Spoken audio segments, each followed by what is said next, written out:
તમે ભાજપના સાંસદ છો એટલે તમને ગમે એને ધમકી આપવાની છૂટ છે મિતેશભાઈ?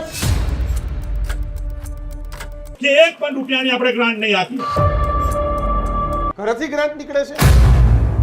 તમારા ગજવામાંથી થોડી આપો છો ભાઈ. કાંઈ આમાં હાલે જ નહીં. ગોપાલભાઈ જેવો એ આઈ છે ને આ અમને કે થાકી ગયા એમ કે ગાળો બોલ્યા, બોલો ગાળો. ચાલુ અને સભા પછી કે આ તો સામાન્ય છે ભાવનગરમાં બોલે. તમે એમ કહો પાછા અસહજ થઈને આમ, અરે મને ખબર જ ના રહી. કે હું સભામાં હતો. નેતાઓના સોગંદને તો પેલા માનવા કેમ ને, એ શંકાને સ્થાન નથી, એમાં મને જ નહીં. ચૂંટણી આવી એટલે ગમે એવા એલફેલ ભાષણો કરવાના ભાઈ. ચૂંટણીના ભાષણોમાં ગાળો બોલવાની. કોઈ બી ચૂંટાઈને આવશે એ પણ કામ તો નહીં જ કરી શકે ને.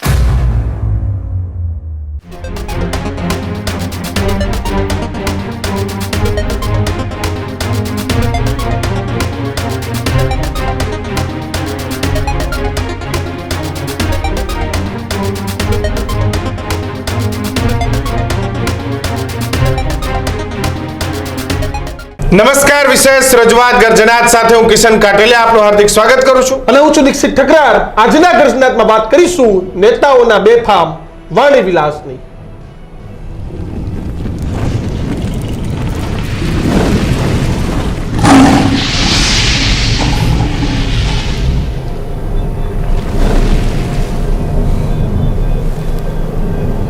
ચૂંટણી આવી એટલે ગમે એવા એલફેલ ભાષણો કરવાના ભાઈ.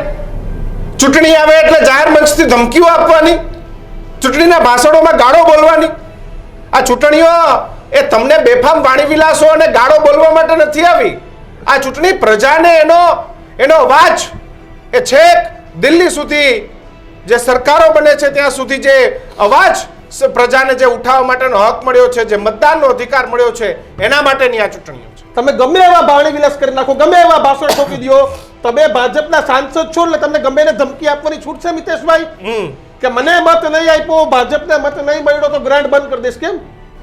ઘરેથી ગ્રાન્ટ નીકળે છે? ભારત સરકારે આપણું પંચાયતી રાજ બન્યું ત્યારથી તમામ લોકોને ગ્રાન્ટની છૂટ છે. એ ચાહે કોંગ્રેસનો જીતે, ભાજપનો જીતે, આપનો જીતે કે અપક્ષ જીતે. લોકશાહીમાં તમામ લોકોને ચૂંટણી લડવાનો અધિકાર છે. અને અધિકાર તો મિતેશભાઈ તમારા વિસ્તારમાં એવું કરી દો કે ભાઈ હું આવીશ, હું કહીશ, જીતશે એટલે વાર્તા પતી જાય. તમારા વિસ્તારમાં તમારે લોકશાહી જેવું નથી રહેવા દેવું, ધાક ધમકી જ રહેવા દેવી છે. આ યુપી કે બિહાર છે મિતેશભાઈ કે તમે ગમે એવો વાણી વિલાસ તમારા વિસ્તારમાં કરશો? અને હજી મિતેશભાઈનો વાણી વિલાસ પૂરો નતો થયો તો આપણે ગોપાલભાઈ તો આવે જ છે માર્કેટમાં 24-48 કલાક. ગાળો બોલ્યા, બોલો ગાળો. ચાલુ અને સભા પછી કે આ તો સામાન્ય છે ભાવનગરમાં બોલાય છે ઘરોમાં. એટલે તમે કૃષ્ણકુમાર સિંહજીની ધરતી માટે આવું કહો છો? અને ભાવનગરમાં ગોપાલભાઈ તમે એમ કહો પાછા અસહજ થઈને આમ, અરે મને ખબર જ ના રહી. કે હું સભામાં હતો. અરે ગોપાલભાઈ, તમે તો કાબા માણસ છો યાર. તમે કેવી વાત કરો છો? આ કક્ષાએ તો ઉલ્લુ ના બનાવો. તમારે અરવિંદ કેજરીવાલનો નંબર કાપવો હોય તો તમારી મરજી. પણ આ પ્રકારની વાત એક બાજુ ભાજપના સાંસદ ધાકધમકી આપે, બીજી બાજુ આમ આદમી પાર્ટીના ધારાસભ્ય ગાળો બોલે. કઈ હદે આપણે ગુજરાતની ચૂંટણી લઈ ગયા છે ને એ સૌથી પહેલા મિતેશ પટેલનું નિવેદન તમે સાંભળો.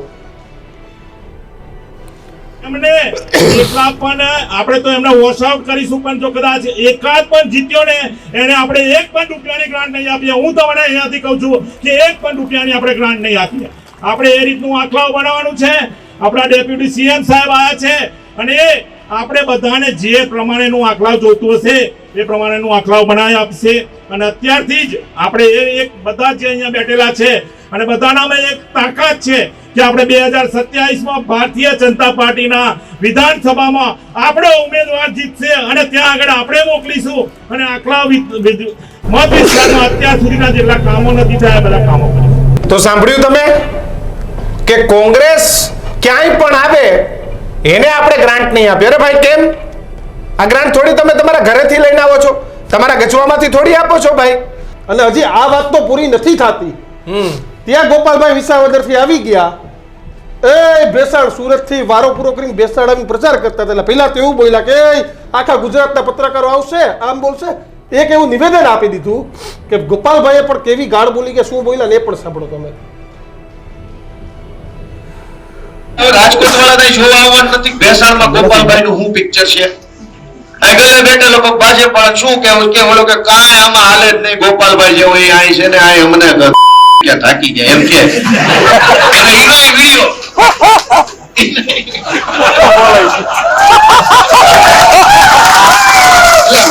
ભાવનગરમાં નોર્મલ છે. સોરી હો,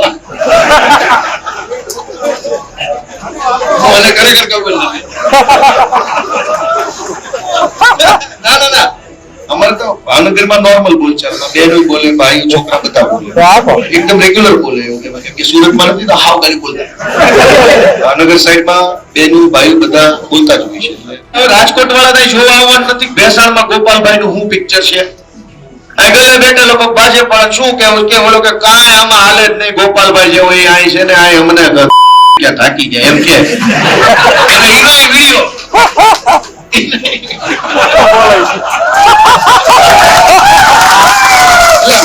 ભાવનગરમાં નોર્મલ છે. સોરી હો, મને ખરેખર ખબર નથી. ના ના ના, અમારે તો ભાવનગરમાં નોર્મલ બોલચાલ, બેનો બોલે, ભાઈ છોકરા બધા બોલે, એકદમ રેગ્યુલર બોલે. એવું કહેવાય કેમ કે સુરતમાં નથી તો હાવ ગાડી બોલતા. ભાવનગર સાઈડમાં બેનો ભાઈ બધા બોલતા જ હોય છે.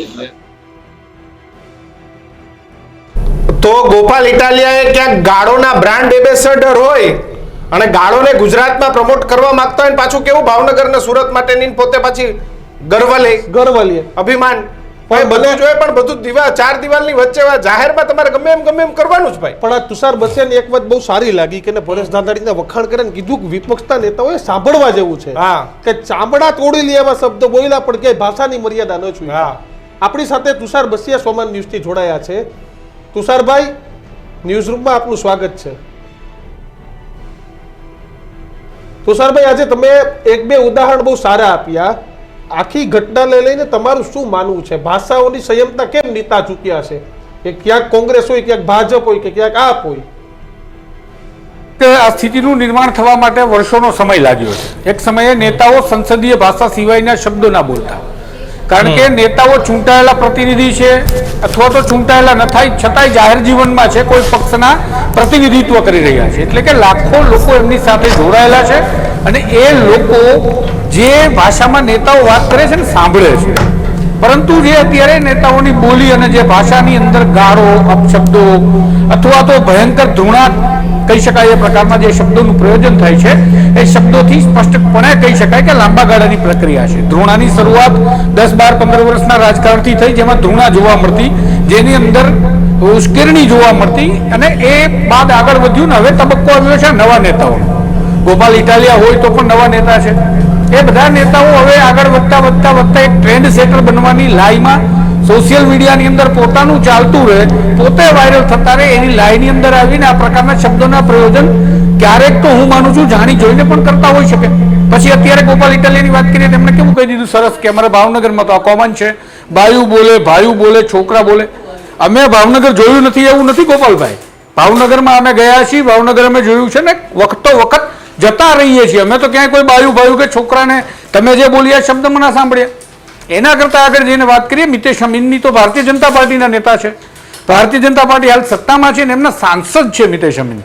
અને મિતેશ અમીને જે રીતે વાત કરી એ કઈ કહેવાય કે ધૃણા હોય અને જે ધમકી હોય એ પ્રકારના શબ્દો હતા કે અમે કોઈ એક જીતશે તો પણ ગ્રાન્ટ નહીં આપીએ. અરે યાર, ગ્રાન્ટ તમારી નથી, આ દેશના નાગરિકોની છે, સરકારી તિજોરીમાંથી આવે છે અને એ ગ્રાન્ટને વાપરવા સુનિયોજિત રીતે જે આપણે ગ્રાન્ટનો ઉપયોગ થાય એના માટે ચૂંટીને તમને પ્રતિનિધિ બનાવે છે, નહીં કે એકાબીજાની ગ્રાન્ટ રોકવા. આ તો કોઈ વિકાસના કામમાં રોડા રાખવાની વાત થઈ. જે વિકાસ માટે ભારતીય જનતા પાર્ટી લડે છે એવું કહે છે કે અમે તો વિકાસ માટે લડીએ છીએ. તો શું સાંસદ મિતેશ અમીન છે એના વિરુદ્ધમાં ભાજપે પણ સ્ટેટમેન્ટ દેવું જોઈતું હતું, પણ હજી સુધી નથી આવ્યું. અને સૌથી મોટી વાત એ છે કે ચૂંટણી પંચે ગળા ફાંસો ખાઈ લેવો જોઈએ. જો ચાલુ સ્થાનિક સ્વરાજ્યની ચૂંટણીની અંદર આ પ્રકારના શબ્દોના પ્રયોજન થતા હોય અને નેતાઓ ગાળ બોલતા હોય, નેતાઓ ધમકાવતા હોય અને ધમકી આપતા હોય, ચાહે કોંગ્રેસ, ભાજપ, આમ આદમી પાર્ટી, કોઈ પણનો નેતા ચૂંટણીની અંદર કરે તો અત્યારે ચૂંટણી પંચની જવાબદારી છે. એમને શું એક્શન લીધા? એમને લોકોની સામે આવીને કહેવું જોઈએ કે એમને શું એક્શન કર્યા, પરંતુ નહીં. અહીંયા એ પણ ચૂપ છે. આમ આદમી સામે ચૂપ છે, કોંગ્રેસ સામે, ભાજપ સામે, જે કોઈ પણ સામે પણ ચૂપ છે. અને આ ચૂપ શા માટે છે એનો એક મોટો સવાલ છે. હજી એક વાત તમને કહી દઉં તો એમાં ભૂતકાળની થોડી વાત કરી લઈએ તો આ રાજ્યએ જ્યારે અહીંયા નરેન્દ્રભાઈ મુખ્યમંત્રી હતા, અમિત શાહ ગૃહમંત્રી હતા, અને જે કમ્યુનલના વાતાવરણની અંદર જે સ્ટેટમેન્ટ વિપક્ષી નેતાઓના આવતા હતા એમાં પણ સંયમ હતો, એમાં પણ ગુજરાતના ગાંધીની છબી જોવા મળતી હતી, એમાં પણ સરદાર સાહેબની જેમ સંયમ જોવા મળતો હતો. સરદાર સાહેબ આક્રમક જરૂર હતા, ગુજરાતના હતા, પરંતુ સરદાર સાહેબ ક્યારે સંયમ કે આપો ન ગુમાવતા. પરંતુ હવે નેતાઓ આપો ગુમાવે છે કે પછી જાણી જોઈને આ બોલે છે એ પણ તપાસનો વિષય છે. આપણે નથી કોઈ ઉપર બ્લેમ કરતા, પરંતુ વાયરલ થવા માટે હવે તો બધું થઈ રહ્યું છે આ દુનિયામાં. કરો વાયરલ, અને આજ રાજનેતાઓ તમારા પ્રતિનિધિઓ છે, જુઓ હવે. પણ તુષારભાઈ, આખી ઘટનામાં આ ભાષાઓની સંયમતા કેમ નેતાઓ આટલા મોકલાઈ ગયા છે, કેમ ધાક ધમકીઓ ઉપર આવી ગયા છે, કેમ ગાળો ઉપર આવી ગયા છે? તાળીઓ પડે એટલે ગમે બોલવાનું. અને ગુજરાતમાં પ્રચાર માટેના મુદ્દાઓ નથી એવું તમે માનો છો તુષારભાઈ? હું તમને એવું કહું કે શાસક પક્ષ માટે પ્રચાર માટેના મુદ્દા છે અને વિપક્ષ માટેના વિરોધના અનેક મુદ્દાઓ છે. ગઈ તમે પરેશ ધાનાણીની વાત કરી, શક્તિસિંહ ગોહિલ, આવા અનેક નેતાઓ વિપક્ષમાં હતા. જ્યારે લાલકૃષ્ણ અડવાણી, એની સાથે અટલ બિહારી વાજપેયી, આ નેતાઓ વિપક્ષમાં હતા ત્યારે શાસક પક્ષના નેતાઓ ક્યારેક સાંભળવા જતા, ઇન્દિરા ગાંધીને આ વિપક્ષના નેતાઓ સાંભળવા જતા.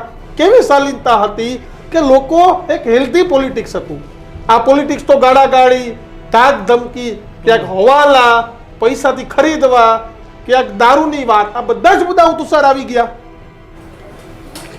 હવે આ કોમન થતું જાય છે એવું લાગે છે મને. તમે જેમ કીધું એમ કે એક સમયે જે સંસદીય ભાષાનો પ્રયોગ થતો, એ સંસદીય ભાષાનો પ્રયોગ ભૂસાવાની શરૂઆત જે છે એ એક તબક્કો આવ્યો અને એ તબક્કાથી થઈ, પણ પછી પણ એ આ સુધી નહોતી પહોંચી જે હવે પહોંચી રહી છે. જે ગાઢ સુધી કે મા બાપ સુધી મેં એ પણ સાંભળ્યા છે કેટલાક નેતાઓને.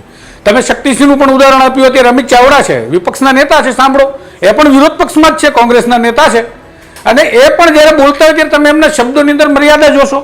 આક્રોશિત 100% હોય અને હોવું જ જોઈએ. વિપક્ષનું કામ આક્રોશ બતાવવાનું છે, વિરોધ કરવાનું છે, સરકારના મુદ્દાઓને ઉજાગર કરવાના છે, સમસ્યાઓને વાચા આપવાની છે. પણ ગાળથી આપશો તો કાલે કોઈના મા બેનને છોડવામાં નહીં આવે એ પ્રકારની સ્થિતિ કરશે આ પેદા નેતાઓ. ગોપાલ ઇટાલિયા ભેસાણની અંદર વાતની શરૂઆત પત્રકારોથી કરે. તમે સાંભળો કે ત્યાં રાજકોટમાં બેઠા હોય અને પછી વિસાવદરની કંઈ ખબર ના હોય, ભાજપના નેતાની સામે આમ રાખીને પૂછે કે તમે શું કહેશો, એટલે પેલો આ બોલે ને પેલો તે બોલે, અને પછી ગોપાલ ઇટાલિયા ગાળ બોલે છે. તો શરૂઆત એમણે પત્રકારથી કરી, પછી ગાળ બોલ્યા, ત્યાં સુધી આપણે માનીએ કે ચાલો નેતાઓ બોલે છે, પછી ગાળ બોલ્યા બાદ એમણે બચાવ કેવો કર્યો? ના બોલાઈ જાય, ના જ બોલાવી જોઈએ. પછી વિસાવદર કવરેજ કરવા જવાનો છો કે નથી જવાના? કારણ કે ગોપાલભાઈ કહી દીધું કે ભાજપ, એટલે તમને ભાજપ કઈ કવરેજ કરવા વિસાવદર મોકલવાનું છે કે નહીં તમને? કે બધા વિસાવદરમાં આટા મારશે? ના કિશન, એક જ મિનિટ અટકાવું છું. ચોક્કસથી મારે વિસાવદર પણ જવું છે અને ત્યાં પણ લોકોને મળવું છે, જેથી પત્રકારોને એમને કીધું કે રાજકોટથી કહી દેતા હતા, વિસાવદરની અમને ખબર ન હોય, અને ગાળ બોલી ગયા, અને એમાં પાછી ગાળ બોલીને ભાવનગરને પણ બદનામ કર્યું, સુરતને પણ કર્યું. સુરતની તો સુરતી બોલીની અંદર ક્યાંક ને ક્યાંક કેટલાક શબ્દોનું પ્રયોજન થાય છે, નોર્મલ છે એવું લોકો માને છે, પરંતુ એ કંઈ બધા સુરતી નથી કરતા. એ જે એક પારંપરિક એક રૂઢિગત જે વાત હતી, ઓર્થોડોક્સ પરંપરા હતી, હવે નથી, બધા લોકો નથી. તો ભાવનગરમાં તો મહારાજા કૃષ્ણકુમારસિંહજીની ભૂમિ છે. આ દેશને જ્યારે જરૂર પડી ત્યારે જે ભાવનગર પહેલું આપવામાં આવ્યું એ મહારાજા કૃષ્ણકુમારસિંહજીના ભાવનગરમાં ગાળો બોલાય છે. ચાલો બોલાય છે એવું બોલી ગયા, ભૂલ હશે, પણ માતા બહેનો બોલે છે. એનાથી આગળ શરમ ના આવી તો કે બાળકો પણ બોલે છે, અને પાછું કે રેગ્યુલર અને નોર્મલ બોલે છે, તો તમને શરમ આવવી જોઈએ. યાદ જ ના રહ્યું. એ સારું સમજવા જેવું. આવું શું કરવા કરતા છે? નાના માટે પણ એક જવાબ છે. ખરેખર આપણે જોવા જઈએ, તમે ભૂલી ગયા આટલો હોશિયાર માણસ એ અજાણ્યામાં કાંઈ કરે ને, એટલે ઘણી વખત એમનું કહેવાનું એવું હોય કે ભૂલી ગયા છે. તો એ ભૂલી જવાની જે પ્રક્રિયા છે ને, એ નેતાઓ ના થવી જોઈએ. આપણે બાયડીને બા નથી કહેતા, કેમ નથી ભૂલી જતા ત્યાં ઘરે? તમારા ઘરે બધા હોય ત્યારે કેમ નથી તમે ભૂલી જતા? બેન વિડીયો આપજો. એટલે રાજનીતિનું હલકું સ્તર તુષાર જતું રહ્યું એ વાત બહુ નક્કી છે. આ તો સેમીફાઇનલ છે. મને ને કિશનના દેખાતા હતા દ્રશ્યો, પણ એવું હતું 27માં દેખાશે. પણ સ્થાનિક સ્વરાજની ચૂંટણીમાં, સ્થાનિક સ્વરાજના જંગમાં ભાજપના સાંસદો હોય કે આપના ધારાસભ્ય હોય, જોકે આ વખતે કોંગ્રેસના મેવાણી કે આ રીતે દેખાણા નથી. કોંગ્રેસ માટે થોડીક રાહત છે. ઉપરથી દિલ્હીથી ગમે એથી હોય, જઈને અહીંથી કાંઈ પોતાના નથી. ઉમેદવાર એકલા માટે જઈને પ્રચાર કરીએ એવા એ અલગ વસ્તુ છે. ચાંદખેડામાં ટિકિટે અપાવીને પ્રચારે કરીએ એવા જોવા જાવ ને તો એક વાસ્તવિક સ્થિતિ છે, બધા રઘોયા ઢોરની જેમ છે. કે ભાઈ પેલો કે હું આમ કરી નાખું, બીજો કે હું આમ કરી નાખું. અત્યારે સંયમમાં કોઈ પાર્ટીનો પક્ષ લેવા જેવો નથી, પણ એક વાત ચોક્કસ છે કે સંયમમાં માનો કે કદાચ સંયમ ગુમાવ્યો છે કોઈ નેતાએ, જેમ મિતેશ અમીને ગુમાવ્યો, પણ ગાર તો નથી આવી, ચાલો ધમકી આપી છે તો એના ઉપર કાર્યવાહી પણ થઈ શકે, પણ ગાર એટલીસ્ટ ના આવી જોઈએ. તમે જિગ્નેશ મેવાણીનું ઉદાહરણ આપ્યું કે જિગ્નેશ મેવાણી પણ અત્યારે સંયમમાં મર્યાદામાં બોલે છે. સાંસદ મિતેશ પટેલ સાથે વાત કરીને શું કહ્યું હતું ને મિતેશ પટેલે, એ સાંભળો તમે. મિતેશભાઈ, સ્વાગત છે આપનું ન્યૂઝ રૂમમાં. જી બોલો. મિતેશભાઈ, કાલે કદાચ કોંગ્રેસની 2-4 જિલ્લા પંચાયત કે તાલુકા પંચાયતની સીટ આવશે તો તમે ખરેખર ગ્રાન્ટ નથી આપવાના? જિલ્લા પંચાયતની વાત નથી, સમજો તમે 5 વર્ષ આંકલાવ તાલુકા પંચાયતમાં કોંગ્રેસનું રાજ રહ્યું. નહીં, તમે ગ્રાન્ટ નહીં આપો, તમે ગ્રાન્ટ નહીં આપો. મારો પ્રશ્ન એ છે, તમે ગ્રાન્ટ નહીં આપો બે પણ સાંભળો તો ખરા, ગ્રાન્ટની વાત તો તમે સાંભળો કે નહીં સાંભળો? મારું આખું નિવેદન સાંભળો, હા. તમે આખું નિવેદન સાંભળો, મારી કાલની આખી સ્પીચ સાંભળો કે 5 વર્ષ કોંગ્રેસનું રાજ રહ્યું તાલુકા પંચાયતમાં, 7 સભ્યો બીજેપીના જીતેલા હતા, એમને 1 રૂપિયો ગ્રાન્ટ નથી આપી. તો જો કદાચ કોંગ્રેસનો એકાદ સભ્ય જીતશે તો અમે પણ ગ્રાન્ટ નહીં આપીએ. આ મારું સ્ટેટમેન્ટ છે. આખું સ્ટેટમેન્ટ સાંભળો તમે. પણ કોંગ્રેસે તો એવું ક્યાંય નથી કીધું કે અમારી તાલુકા પંચાયત હતી ને અમે ભાજપને ગ્રાન્ટ નથી આપી. ભાઈ, કોંગ્રેસે તમે જાહેરમાં બોલ્યા છો કોઈને- મિતેશભાઈ કે હું મારી ગ્રાન્ટ કોંગ્રેસ આવશે તો નહીં આપું. હું મારી ગ્રાન્ટ નથી, સમજો સરકારની ગ્રાન્ટ છે, મારી ગ્રાન્ટ નથી ભાઈ. હા, કઈ જગ્યાએ. આ તો હું એટલે જ કહું છું, સરકારની ગ્રાન્ટ છે, તમારી નથી એટલે જ કહું છું. સરકારની ગ્રાન્ટ કોંગ્રેસે આપવી જોઈએ કે નહીં? 7 પહેલા ભાજપના બિલકુલ આપવી જોઈએ, 5 વર્ષ. બિલકુલ આપવી જોઈએ. પણ કોંગ્રેસે તો જાહેરમાં ક્યારેય નથી કીધું. કોંગ્રેસે જાહેરમાં ક્યારેય નહીં. કોંગ્રેસ તો કાલથી કોંગ્રેસ એવા ભાષણ ચાલુ કરશે કે જે તાલુકા પંચાયતની સીટ ભાજપ જીતશે એને ગ્રાન્ટ નહીં આપીએ. કોંગ્રેસને જાહેરમાં કોણ લાવ્યું? કોંગ્રેસને જાહેરમાં કોણ લાવ્યું? હું લાવ્યો. હા. કેમ એમને ગ્રાન્ટ ના આપી? 5-7 સભ્યો જોડે લિસ્ટ મંગાવ્યું કે તમે જે જીતેલા તાલુકા મિતેશભાઈ, ગ્રાન્ટ થોડી કોઈ વ્યક્તિની હોય છે, તો સરકારની હોય છે. અને તો સરકારની તો કોંગ્રેસ કેમ આવશે તો અમે તમે નહીં ગ્રાન્ટ આપીએ. પૂછો ને. નહીં, આ તો તમે જાહેરમાં બોલ્યા, આ તો એક ધમકી થઈ ગઈ. માનનીય સાંસદ સભ્યશ્રી, આ તો ધમકી થઈ કે હું ગ્રાન્ટ નહીં આપું. જાહેરમાં તમે કીધું છે, તમારે સાંભળવું છે તમે શું બોલ્યા. જેવા સાથે તેવા ધમકી નથી. એમને કોંગ્રેસે આટલા વર્ષ રાજ કર્યું આંકલાવમાં, તો જે તાલુકા પંચાયતની ગ્રાન્ટ એમને 7 સભ્યો જોડે લિસ્ટ મંગાવ્યું કે તમારા વિકાસના કામો લાવો, અને પછી ના આપી. તો મારે મારી પણ એવી વસ્તુ કોઈ જાહેરમાં છે ખરી? કોંગ્રેસે આવું કર્યું હોય? કોંગ્રેસનો કોઈ નેતા બોલ્યો? કોણ બોલ્યું તું? મને નામ બતાવો. મારી આખી સ્પીચ સાંભળો ને તમે. નહીં, તમારી સ્પીચ નહીં. હું તમે જે કોંગ્રેસ ઉપર કહો છો, હું તમને સ્પષ્ટ પૂછું છું, કોંગ્રેસમાંથી અમિત ચાવડા એવું બોલ્યા હતા કે ભાઈ આંકલાવ તાલુકા પંચાયત આપણી છે, ભાજપના સભ્યોને ગ્રાન્ટ ના આપતો? આવું અમિત ચાવડા ક્યારે બોલ્યા છે? એ બોલે ખરું. પણ તો તમે બોલ્યા છો એટલે હું પ્રશ્ન પૂછું છું જાહેરમાં. હું તો બોલું છું કારણ કે એમને ગ્રાન્ટ નથી આપી. હા. સમજો તમે, એમને ગ્રાન્ટ નથી આપી એટલે હું બોલું છું ભાઈ. અને તમે તપાસ કરી લો, એમને ગ્રાન્ટ નથી આપી તો બોલું છું હું. અને હું મારું જે છે એ સ્ટેટમેન્ટ મારું આખું સાંભળો તમે કે એમને 5 એટલે હવે કોંગ્રેસ આવશે, ગામડાઓમાં તમે ગ્રાન્ટ નહીં આપો એ નક્કી છે ને? ના, નહીં, તમે બોલ્યા છો, તમે બોલ્યા છો મિતેશભાઈ. હા, હું બોલ્યો છું, હા. પણ ગ્રાન્ટ આપીશું એ સાંભળો પહેલા તમે. નહીં, મેં સાંભળ્યું એટલે જ કહું છું.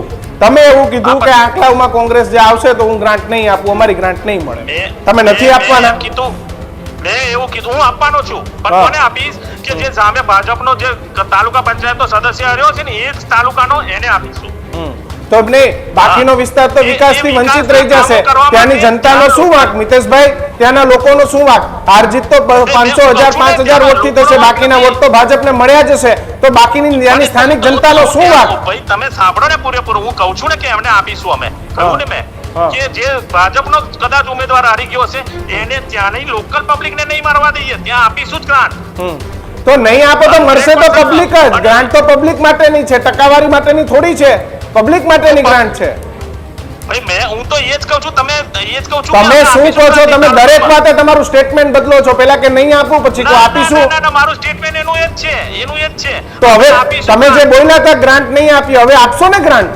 તો તમે હવે ભાજપના જે હારેલો ઉમેદવાર હશે એને આપીશું. હજુ બોલું છું. હા, કોંગ્રેસના જીતેલા ઉમેદવારને નહીં આપો ગ્રાન્ટ?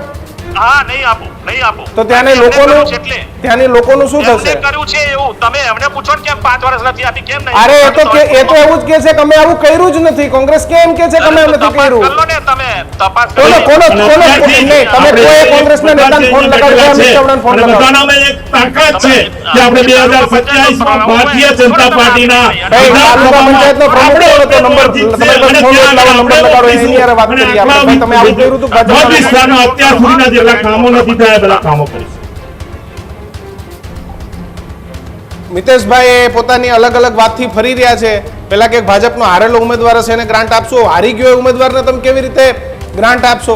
ગ્રાન્ટ તો જનતાની હોય છે, ઉમેદવારની થોડી હોય છે ભાઈ. ઉમેદવારના બાપુજીની થોડી છે ગ્રાન્ટ. એટલે આ પરિસ્થિતિ છે ભાઈ. મિતેશભાઈ જેવા લોકો સામે ભાજપે પણ જોવું પડશે કે ગમે ત્યાં એલફેલ નિવેદનો આપી દે છે ભાવિક.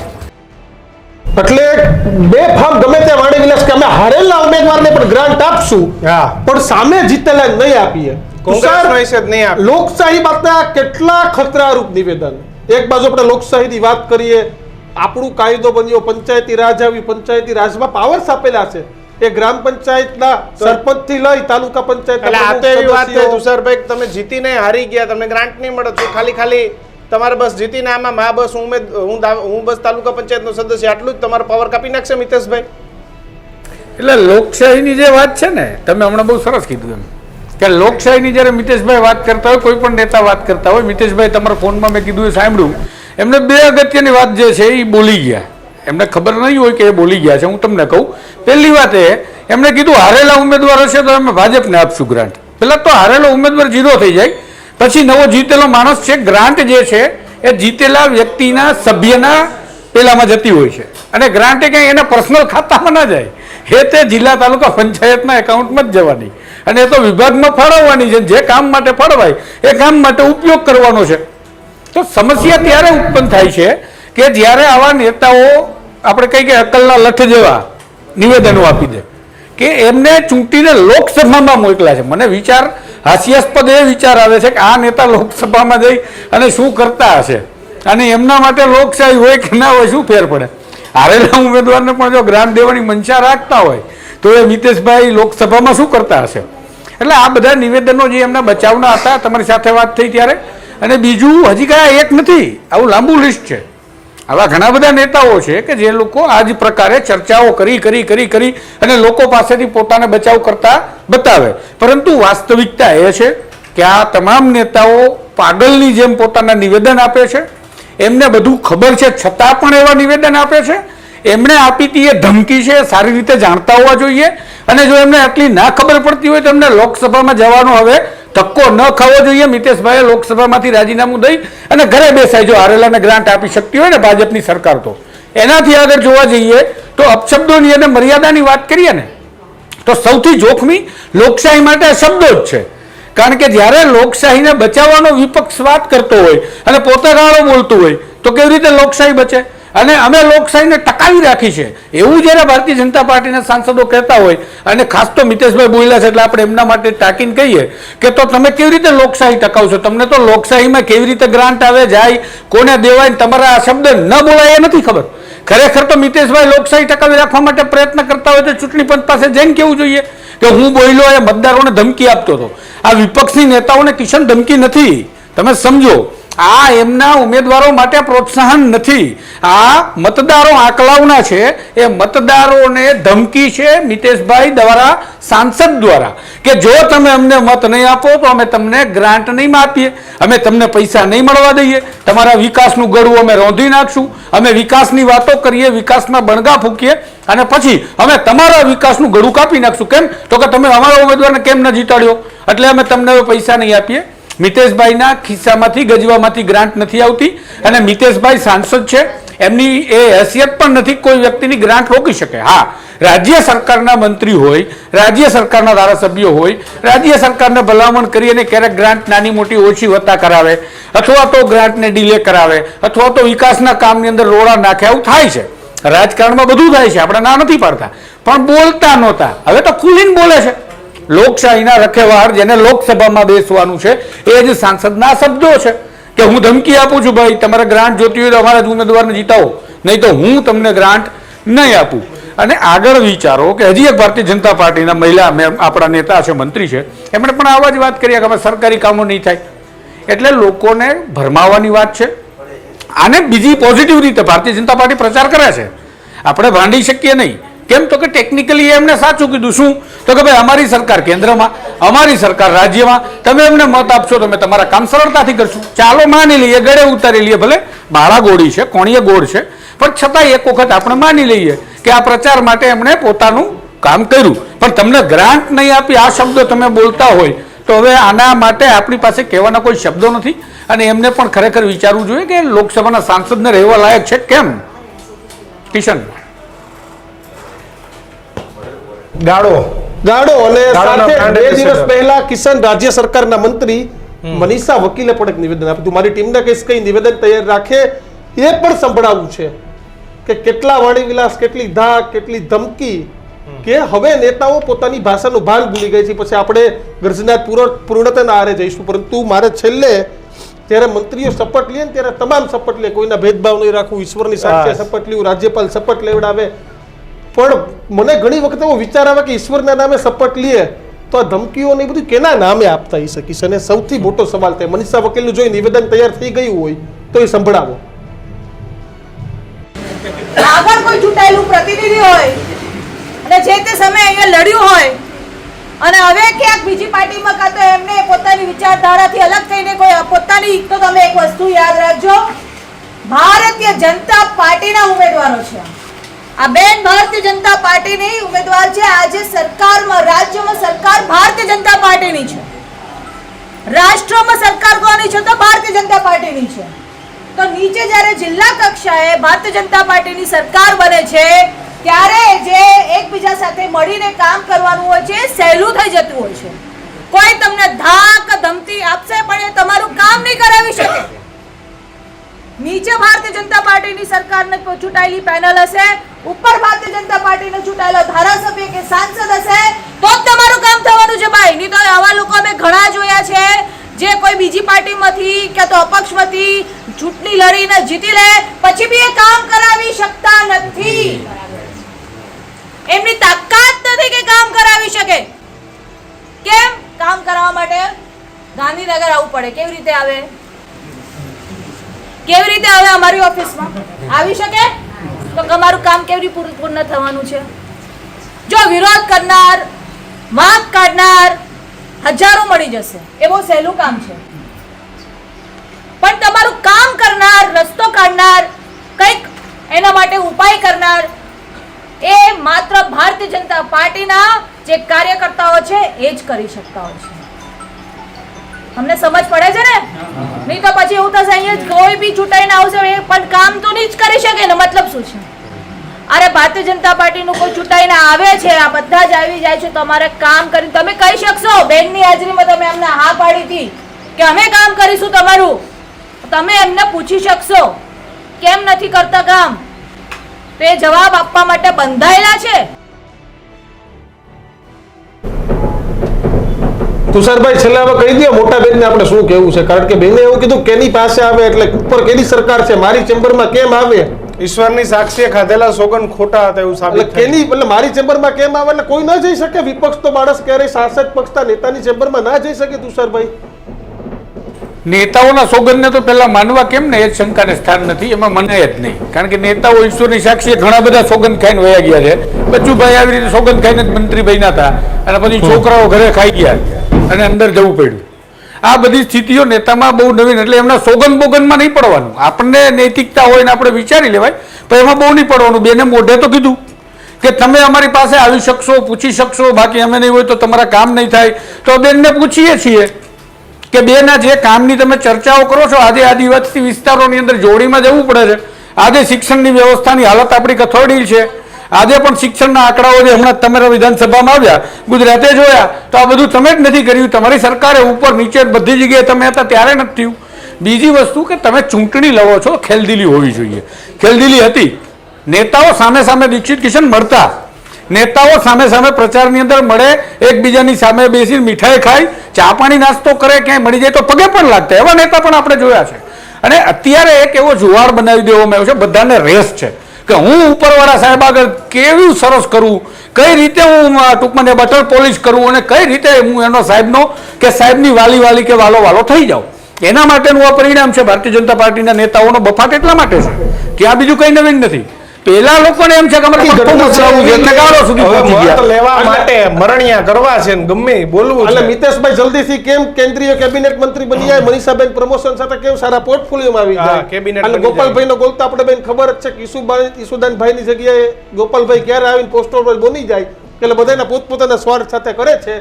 આભાર તુષારભાઈ અમારી સાથે જોડાવા બદલ, તે ગર્જનાતમાં વાત કરવા બદલ. તો બસ આ જ પ્રકારની ગુજરાતમાં સ્થિતિ છે, આ જ પ્રકારના નેતાઓના બેફામ વાણી વિલાસ છે અને આપણે આ જ જમાનામાં જીવીએ છીએ. અમે આજે એટલા માટે બોલીએ છીએ કે આજે અમે નહીં બોલીએ, આજે અમે નહીં રોકીએ તો આજે તો ગાળ બોલ્યા છે, કાલે તો ગાળ વાળા નિવેદન પણ સામે આવી જાય. એટલે ઘણા બધા લોકો કહે છે ને કે અમે વ્યૂ માટે કરીએ, તો વ્યૂ માટે ગાળ બોલવી તો કાલ કિશન કોઈ પોર્ન ફિલ્મ પણ બનાવીને બતાવશે કે કેમ કે અમે વ્યૂ ભાષણ અને કરતા વ્યૂ હતા, માટે અમે થઈને કોઈના વિડીયો બતાવવા એ પણ અમારા માટે કઈ એટલું યોગ્ય નથી. કોઈ ગાળ બોલે ને એમ બતાવી દઈએ. એટલે કારણ કે એ વસ્તુ એનાથી વ્યાજબી કદાચ નથી.